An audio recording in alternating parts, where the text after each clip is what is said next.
नमस्कार, आप देख रहे हैं वीके न्यूज। मैं हूं आपके साथ योगेश मिश्रा। कहते हैं कि जब आपका वक्त बुरा हो तो आपको कोई भी मंदिर के घंटे की तरह बजाकर चला जाता है और आप सिर्फ मुंह ताकते रह जाते हैं। राहुल गांधी के साथ भी इन दिनों कुछ ऐसा ही हो रहा है। बेचारे राहुल गांधी चुनावी मैदान में जमकर मेहनत कर रहे हैं। दो सीटों से चुनाव लड़कर वो अपना पसीना बहा रहे हैं, लेकिन उनके अमेठी छोड़कर रायबरेली से चुनाव लड़ना उनके लिए गले की फांस बन गया है। उनके इस फैसले पर उनके विरोधी तो छोड़िए, उनके समर्थक भी राहुल को बख्शने के मूड में नहीं है। हर कोई उन्हें डरपोक और भगोड़ा कहकर चिढ़ा रहा है। पीएम मोदी ने भी एक रैली में राहुल के मजे लेते हुए कहा कि डरो मत। उनके सारे चेले चपाटे कह रहे थे अमेठी आएंगे, अमेठी आएंगे, लेकिन अमेठी से भी इतना डर गए, इतने डर गए, वहां से भागकर अब रायबरेली में खोज रहे हैं रास्ता। ये लोग घूम कर सबको कहते हैं डरो मत। मैं भी आज उन्हें कहता हूं और बड़े जी भर के कहता हूं, अरे डरो मत, भागो मत। ये तो पीएम की बात हुई, लेकिन इंडी गठबंधन में उनकी साथी लेफ्ट और वायनाड में उनके खिलाफ चुनाव लड़ रही पार्टी ने भी राहुल के रायबरेली जाने पर सवाल खड़े करे। ऐनी राजा ने राहुल के इस फैसले पर सवाल उठाते हुए पूछा है कि उन्होंने वायनाड की जनता के साथ धोखा क्यों किया।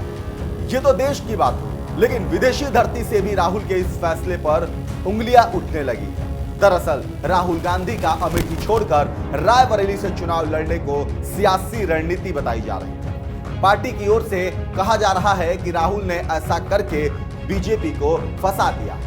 इसी पर कटाक्ष करते हुए एक भारतीय यूजर ने एक्स पर लिखा है कि यह राहत की बात है कि रूसी ग्रैंड मास्टर कास्परोव और शतरंज के विश्व शतरंज चैंपियन विश्वनाथ आनंद जल्दी रिटायर हो गए और उन्हें हमारे समय की सबसे बड़ी शतरंज प्रतिभा का सामना नहीं करना पड़ा। इस पोस्ट में राहुल गांधी की शतरंज खेलते हुए एक तस्वीर भी पोस्ट की गई। इसी पर जवाब देते हुए शतरंज विश्व चैंपियन गैरी कास्परोव ने कटाक्ष करते हुए लिखा, शतरंज का चैंपियन बनने से पहले आपको अपनी रायबरेली सीट से जीतना चाहिए। आपको बता दें कि अभी 2 दिन पहले राहुल गांधी ने इंस्टाग्राम पर एक वीडियो पोस्ट किया था, जिसमें उन्होंने शतरंज के खेल की तुलना राजनीति से की थी। वीडियो में राहुल ने बताया कि उन्होंने पहली बार शतरंज तब खेला था जब वो 7 साल के थे और उस व्यक्ति को हराया था जिसने उन्हें खेल के नियम सिखाए। राहुल गांधी ने यह भी कहा कि उनके पसंदीदा शतरंज खिलाड़ियों में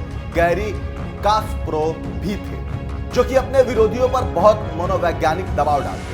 आपको यह भी बता दें कि रायबरेली से राहुल गांधी की उम्मीदवारी की घोषणा के बाद कांग्रेस नेता जयराम रमेश ने कहा कि गांधी परिवार के गढ़ रायबरेली से राहुल गांधी को मैदान में उतारने के पार्टी के कदम ने भाजपा को भ्रमित कर दिया। उन्होंने एक लंबे ट्वीट में कहा कि राहुल गांधी के रायबरेली से चुनाव लड़ने की खबर पर कई लोगों की कई राय है। याद रखें, वह राजनीति और शतरंज के अनुभवी खिलाड़ी हैं।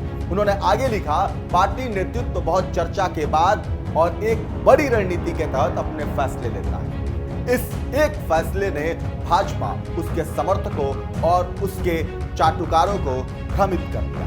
अब देखना यह है कि क्या वाकई राहुल गांधी की रायबरेली सीट से चुनाव लड़ने के पीछे कोई खास रणनीति है या फिर अमेठी और वायनाड से हार का डर उन्हें यहां से लड़ने के लिए मजबूर कर रहा है।